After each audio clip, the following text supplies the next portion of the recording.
look, we're family. We're going to hash things out like family. If that means we're going to fight sometimes, we're going to fight. Or we got to go in the back and we'll shoot free throws for it. I was going to go fisticuffs, you know.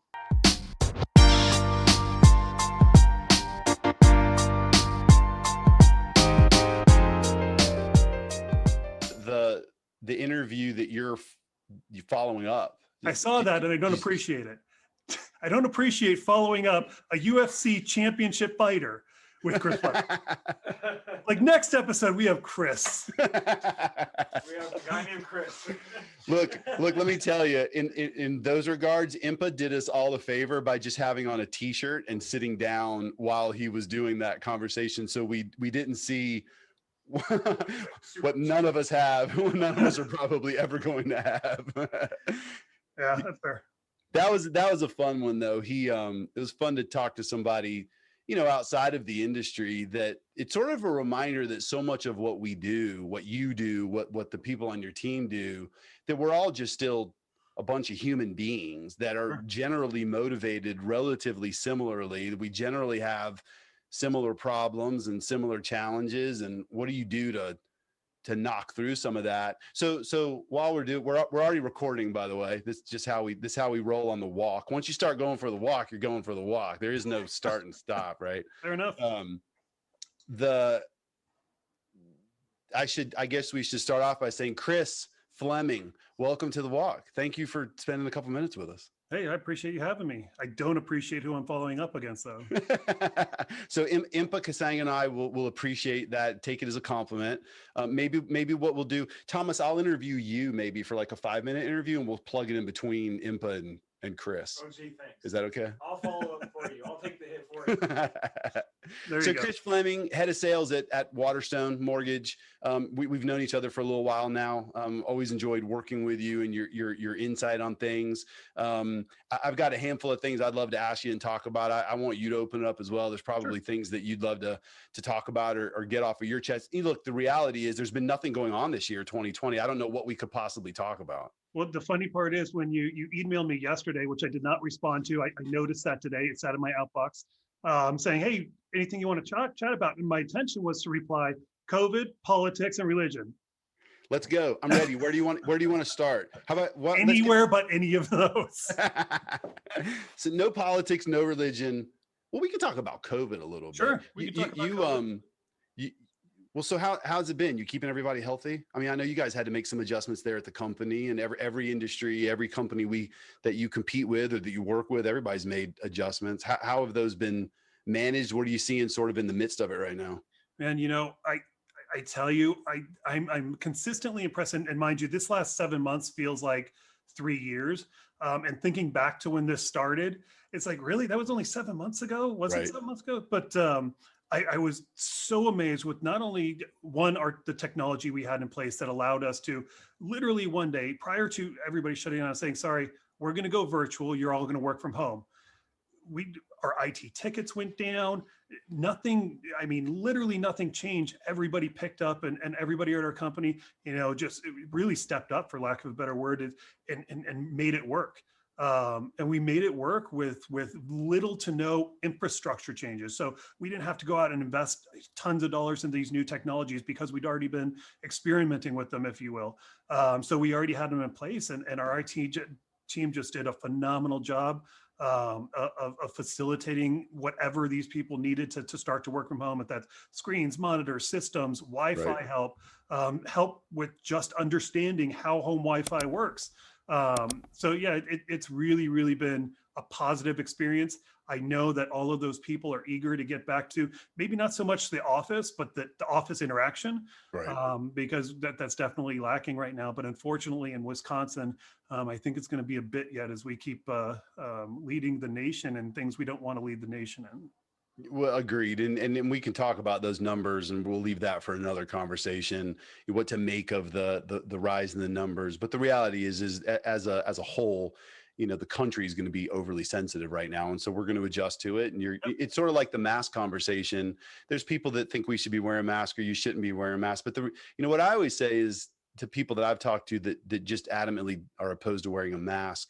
The next question is, do you want things to get back to the way they were?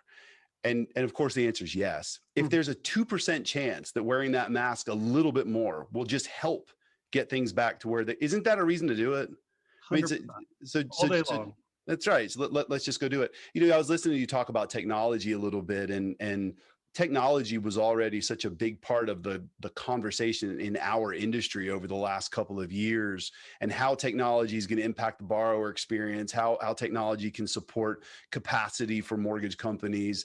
You know, I think back to TRID, and you know, when TRID was going down, a lot of companies that weren't prepared and really suffered the consequences for not being prepared. It feels like the industry as a whole, though, and maybe it's because of going through TRID, was more prepared to make the adjustment and having at least some foundation of technology solutions in place to accomplish what you just described. Yeah, I mean, I think our industry as a whole requires some level of communication software that's going to allow us to be outside. Loan officers in general for years and years have been working outside the office and facilitating their business in coffee shops or restaurants or wherever it may be. So we've had those things in place. But to do it on a scale in which everybody does it, it was a bit of an adjustment. We had to change some things up and maybe add a scanner here or there. But ultimately, it's been a really good. I think it really forced, I would say 5, 6, 7 years of technology into the mortgage industry that was much needed over the period of 5, 6, 7 months. Right. Because quite frankly, we haven't invested in it, not we as a company, we have. But we as an industry haven't invested in the technology that we really need going forward. And I think this has forced some of that change, which has been really good. How project that ahead a little bit, maybe for me in your mind, and maybe what discussions, you know, are happening at the executive level at your company, and any mastermind groups that you may be a part of with you know, executives at other companies. As we project that out a little bit, do you, you know, there's some feeling that the environment that we're in and how it has forced the use of technology, and how companies were semi-prepared and they're now probably more prepared than ever, that does that then lead to a quite the resurge or the growth on the consumer direct side? Does this now, you know, look, you support loan officers across the country, and for the most part, these are loan officers that know how to leverage technology, but they're not consumer direct loan officers in the sense of old school consumer direct.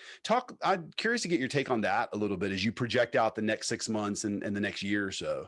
Yeah, I mean, going into this year, I was a big advocate of looking at some consumer direct channel to stand up within Waterstone. Obviously, because of the volume, it kind of got sidetracked. But I see, you know, change happening. That change being, we're seeing more of the consumers come to the loan officers prior to anything else at this point.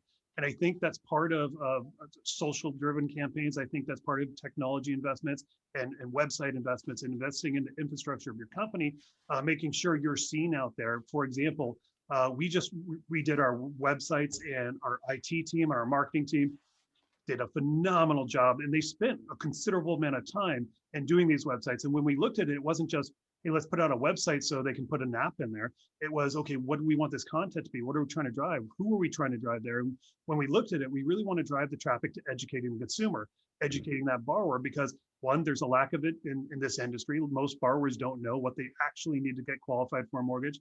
But two, we're seeing that shift. We're seeing the consumer start to do the research online before going and getting the realtor. You know, way back when, they used to come to the loan officer first. They go to the bank, they meet with the loan officer, determine what they were qualified for, and then they would meet with a realtor that was suggested. The realtor would scour the classifieds, and they'd go find the house of their dreams. Well, that kind of shifted to where they started going to the realtor first. The realtor was then referring them to us, and we get them qualified, which is kind of opposite of what we should be doing, in my opinion. You know, you need to get qualified before you're wasting the realtor's time, in my opinion.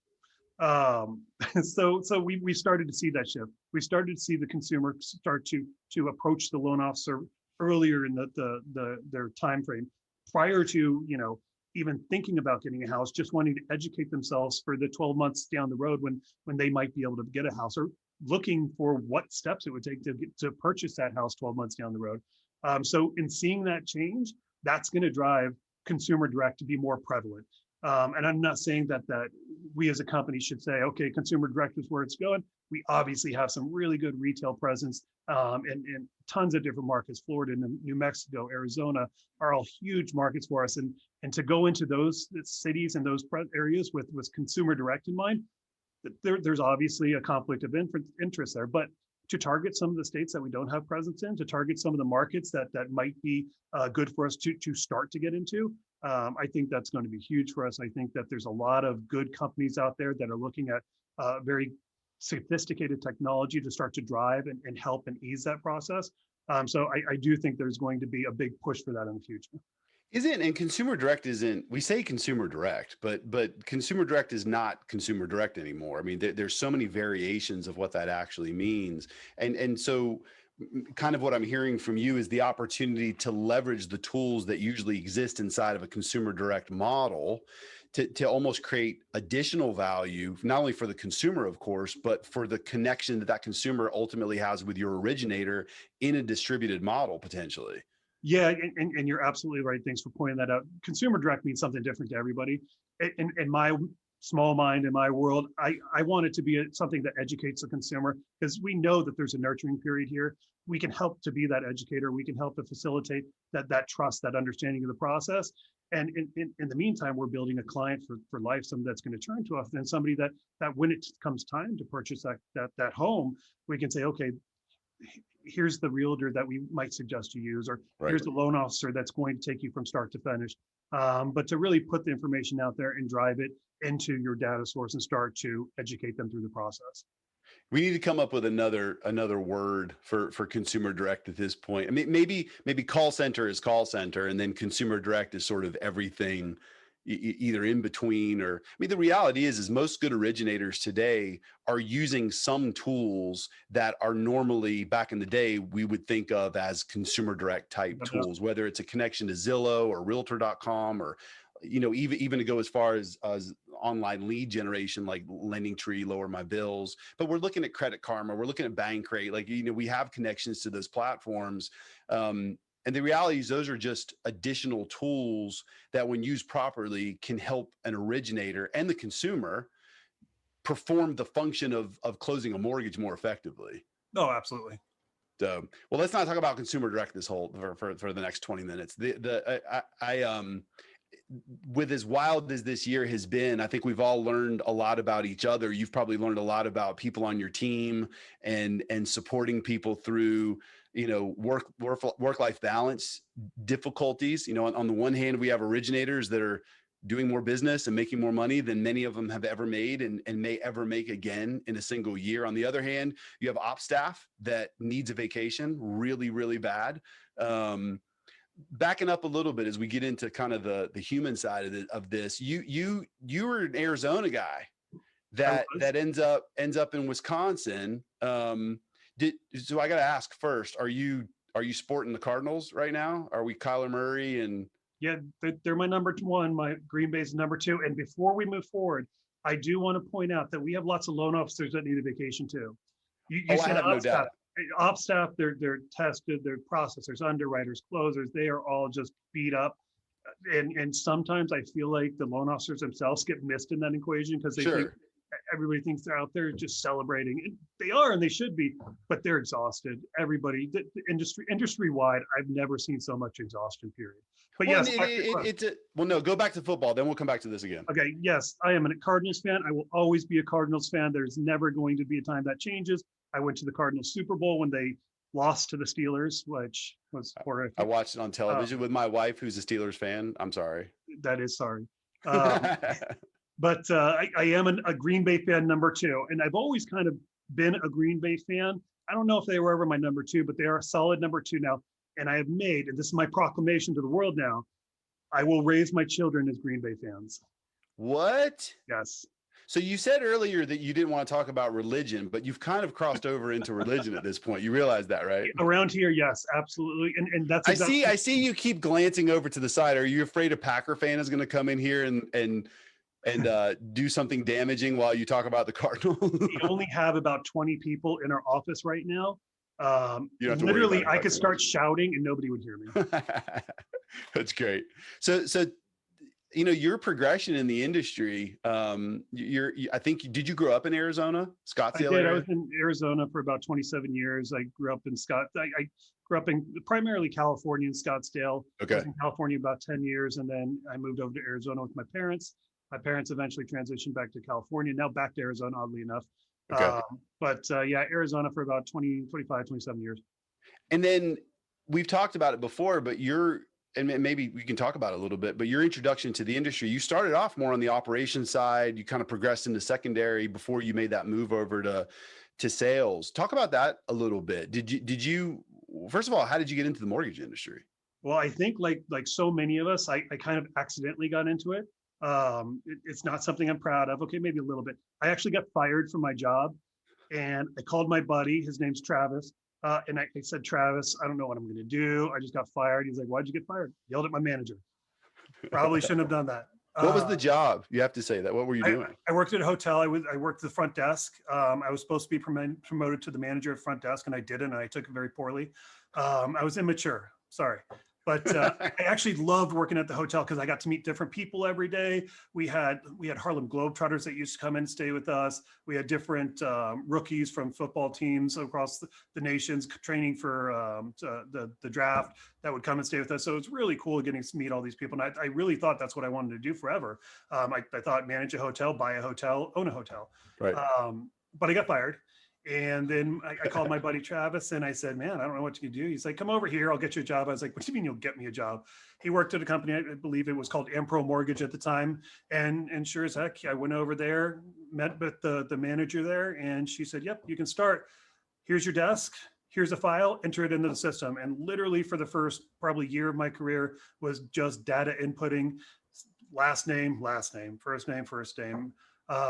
And that kind of progressed to where I got promoted into the lock department and the lock desk, and I started overseeing secondary. Had some opportunities with a different company to go and manage their secondary, and worked into to running their secondary and kind of dabbling in other things like origination at a time and just different avenues. And it was an interesting time in the industry because you could do a lot of different things. Mhm. But yeah, then eventually came on with Waterstone when the industry got a little crazy, and really never looked back since. It's been fun. Was there a point at which you were looking at originators and saying, I mean, look, you're a guy that had experience at a hotel, and what clearly you liked about that was the people part of it, was meeting people and helping people and generally having conversations with people and building relationships.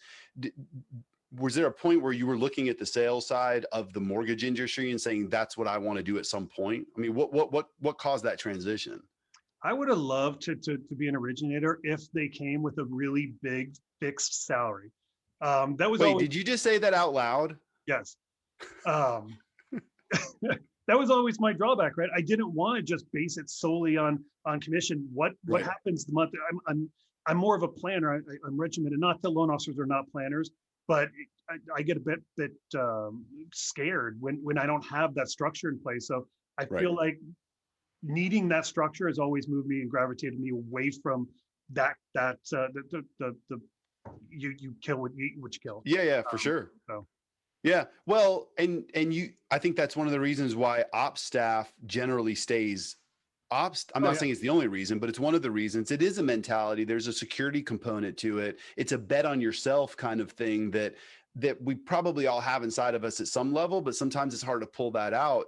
But you did make the jump. You did make the jump over to the sales side where either all of your pay at some point or some larger portion of it was probably tied to commission. Was that well, I have two questions. Number one, was that a difficult transition? Number one. And number two, do you think having had the foundation of operations and secondary helped you? I mean, it must have, right? Well, to be Although fair, it could I have hurt never. you as well. Maybe you put your brain into it too much.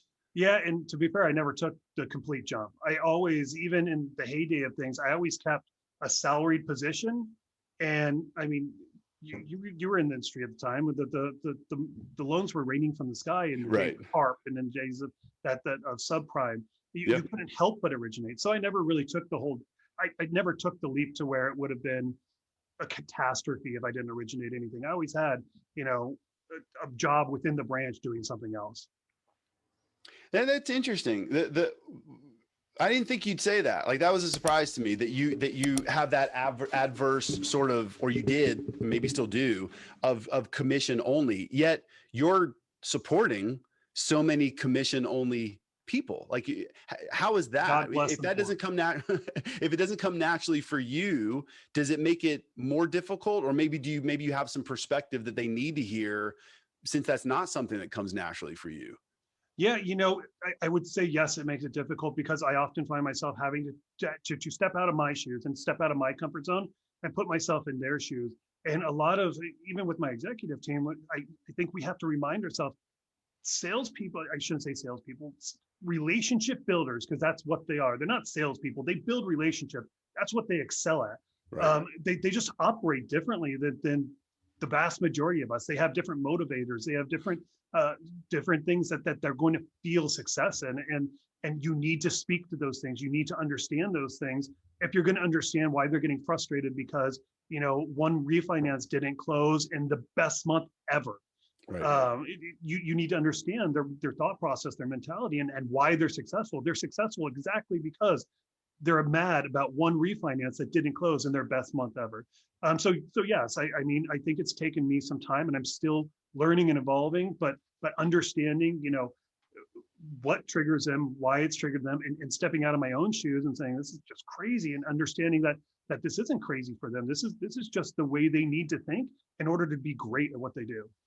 Are there things that you have found yourself doing over the last 6 months, 7 months, 8 months? I mean, during this wild ride, where you're not just getting on a plane. You can't just go to their branch and take them out to dinner or pat them on the back or give them a hug.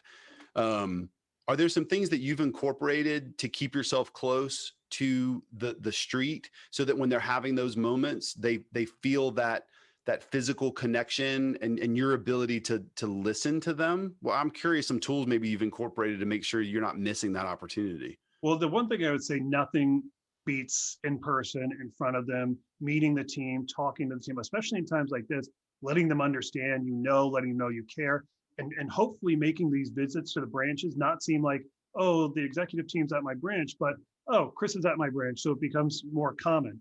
But we've implemented. I don't pick up the phone and call people anymore. I Zoom them. We have some Jabber infrastructure that I can dial out, use my camera to make sure I'm seeing them, because emails, texts, even phone calls, they come in personal. You miss the cues, you miss the frustration on their face, or when they roll their eyes at me because I've said something stupid. Right. So you get those things. So I really do try, as much as I get kind of video tired, if you will. Yeah. I try to get on video as much as I can. We're also doing lunches through the branches, so we're rotating through the branches, and it's not just the originators, it's not just the managers. It's get your team together, or wherever they are. We'll buy you lunch. Let's get in a Zoom call and let's just talk. It doesn't have to be business. You don't need to know. I talk about pricing exceptions or underwriting exceptions. How you doing? What's going on in your family? What's stressing you? So trying to do more on that, and we've kind of gone through one or two iterations of that. And I think as we do it more and more often, because quite frankly, the processors, the LPs, they're not used to seeing me on the screen. They're not used to hearing me in the office or the executive team. So as they get more comfortable with this, I feel like the conversations are going better, and it's really done a better job of building out total relationships versus just a relationship with myself and the manager. You made me think of something that I don't think I've thought about up until this point. I wonder, and I would bet that it's created maybe a better level of connectivity to the ops staff, to the staff that typically, to your point, isn't seeing your face. They're not getting on a Zoom call with you. That might be a benefit that we haven't thought about. Well, yeah, it's to the team at large. It's not just sales. And mind you, it's not just me on this calls. I mean, we're bringing in IT support. We're bringing in post-closing people they never even knew existed in our world. And we're all trying to get on the phone and have these conversations, build relationships, marketing, IT, whoever it may be. There's always a few of us on the call talking to everybody. And again, we really want to get away from the call being, just answer questions about problems, and let's chop it up. Let's talk. Let's have a good time. And by the way, I bought you lunch, so eat. I find like food is the best motivator ever. And even over a Zoom call. Oh yeah. Yeah. The people are probably more likely to actually eat their food on a Zoom call than when you're at a table all waiting for each other to take a bite or whatever. They are, and nothing's worse than when Zoom freezes, when you're like, Oh yeah. Well, that's usually me. Why is it that when your video freezes, you're never like in a super cool pose? It never happens that way. I have decided it's just because I don't have any super cool poses. That very well. So maybe we have that in common, Chris. Maybe that's not the answer I wanted to hear, but that very well may be the answer. Hey, I was thinking, going back to our conversation around your progression, one of the things that's come up in some of my conversations on the walk has been the lack of a real clear industry sort of direction or progression to management. So as an industry, generally what we do is there's a really good originator and they're ready for the next thing. And there's nothing to really give them. You reach a point where I can't compensate you anymore. The pie is the pie and there's no more slices left. I can't give you, you've gotten the LOA that you wanted, or maybe we'll give you a second one so you can do more volume, but there's still something missing. And then ultimately, as an industry, and not every company, of course, but we give them an opportunity to manage. And the reality is a lot of them shouldn't manage. They don't know how to manage. They haven't been trained to manage. Some of the best originators are the worst managers. They're the greatest originators. They're the worst managers. Have you thought about that much? I'm curious to get your take on that progression and how you manage that sort of progression. Yeah, so I mean, to your point, you run out of options. It's okay. We've given you everything. Poof, you're a manager. But our industry as a whole, and quite frankly, because our industry does that, top loan officers think that's the natural progression of my course. Right. Where you have to step back and think, should it be? But yeah, we put these super producers in management positions and then don't give them the skills to actually manage people effectively. We're fortunate as a company that I have nothing but phenomenal leaders within the field. I have nothing but phenomenal originators. I know everybody says that, but it's true here. It's like the way we talk about our children. My boys are the best. Oh no, my kids are better than yours. But we have managers that say, hey, look, I don't know how to do this right. Teach me, help me. I feel like we have a very high percentage of thirsting for knowledge and open and listening. And that might have to do more with my predecessor than myself. A guy named Kevin Allen, he was exceptional and still is. He's not doing go anywhere. He was exceptional at sitting with you, active listening, making sure that he was dialed in, he was focused, he hears what you're saying, repeating some things back to you that he heard you state of concern, and working with you through those things. And I got to step into his shoes here, and I get to work with these managers that have been coached up by him for years. And I think that's some of my benefit here. But it never stops. I can never stop learning. I need to continue to grow. I need to continue to grow as a leader. One of my decisions to move to Wisconsin was just that. It's okay. I'm a regional in Arizona. What's my next step? And it's I want to grow somewhere.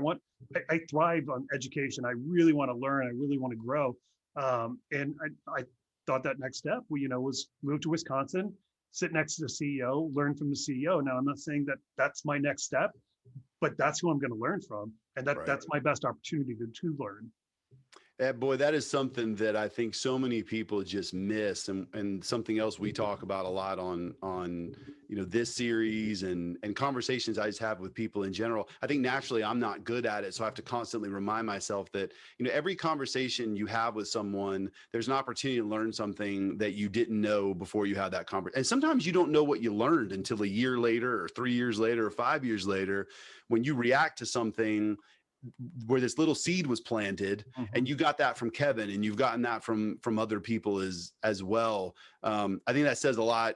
I think that's an indicator of who you are. You've put yourself in a position to learn from other people. I think sometimes that's tough for loan officers and even branch managers in our industry. They're so busy trying to get the next loan. They're so busy trying to close the next deal that you end up just working in your business and rarely working on it. And that's a tough thing. Culturally, clearly you have that, and you push those around you to look for those opportunities. I've got one more question before we break, but before I ask, is there anything you want to talk about? Anything top of mind for you? Anything you've seen recently or read, or industry or non-industry related? Nothing's springing to mind, and that's probably because I've just got off a day long of Zooms and calls and everything else. It's kind of the tail end of my day. Oh, and we just got a tornado alert. Or No warning. way. Yeah. Well, if I see the window blow out, that would be really great for the let me know. podcast, but maybe not good for you. Right? It's interesting because that's not something we would have in Arizona. No, but specifically, you know, I wanted to talk through that transition from COVID and what we've seen with the industry and that burnout. Yep. So we kind of already touched on that, but I think that burnout is something that we're going to continue to see, because I don't think volumes are going to significantly slow enough to where people can step back Right. for at least the next 3-4 months. Right. So it's something as an industry that we haven't necessarily had to deal with before. And we've dealt with a lot, but we haven't necessarily dealt with overwhelming volumes. You know, you mentioned TRID earlier. Early is going to be the next iteration of TRID. That's going to be a challenging time for our industry. And if volumes are so high like this, it's going to make it more challenging. Well, so my last question was really kind of along those lines, not TRID so much, but anything. And that is, what are you, as you kind of crystal ball it a little bit and you look at 2021, what are some of the things that are top of mind for you and those that you support, not only going into the year, but as you kind of play this out 3 months from now, 6 months from now, 9 months from now? Replacing refinance production. And not because we want set company records or because it's generating all this revenue, but because I think loan officers have a thirst, and this is quenching that thirst right now. So, you know, we have loan officers several that are doing over $100 million this year. This is a milestone for them. They're not going to want to go back to $50-60 million. Right. So it's how do we help them get to, you know, $100 million next year, trying to subsidize the 40 to 50% of refinance volume that we're not going to see anymore. How do we help them generate more purchase business? What tools can we give them to make them more successful going forward next year? Because quite frankly, I feel like if we let their volumes go back to quote unquote normal levels, they're not going to be satisfied. And if they're not satisfied, we all know what that looks like from an industry. Right. So, well, and from an attrition perspective for each individual company, because ultimately that's where that all plays into the same process of, are you staying in front of your teammates? Are you staying in front of not only your loan officers, but your managers and your area managers, so that you can feel when they're sensing some level of frustration? Right. But because there is going to be a big attrition pop once Right. things start to slow down a little bit, for two reasons. Number one, not everybody stays in front of their core group like you do. Number two, there's pain that's going to be realized because now the money's not flowing anymore. So now that pain is being realized and you think that somebody else can help solve that pain. But number three, and the one that's probably going to be the most frustrating, is just that the volume's dropped off and they got to blame it on somebody. Mhm. And so you get a phone call at the right place, right time. And maybe you make a move to something that's not ultimately greener pastures. The other thing that I thought of as you were talking was, you know, 3 or 4 months out. Well, if we think that 3 or 4 months out is where we start to see a little bit of the tick down, which is going to happen, we just don't know exactly when. Well, then that means that everybody still has time to be able to do some planning and work Mhm. on their business and not just all of a sudden be in that moment. And especially for managers, I know that strategic growth is something that you take seriously and you keep top of mind. This has not been a year where branch managers are setting records in the amount of loan officers that they're recruiting, because even the ones that say, hey, I want to be with you, they've got $10-20 million pipelines. It just doesn't make good business sense for them to make the move right now. But what you recognize is that process can't stop. The process has to continue so that you can take advantage of the proper environment when the opportunity is right. So I love everything that you had to say. Well, I think I'm good, man. You're great. You're always fun to talk to. I'm watching CNBC in the background. I can't really see what the market's doing, but I shouldn't be paying attention to that anyway. Yeah. We can't control it, so who cares? That's right. That's right. All right. Anything else you need from me before we break? Nope, I'm good. All right, Chris, you're the best. Thanks for spending a few minutes with us on the walk, my friend. Thank you. I appreciate the time. All right, bud. Bye, man.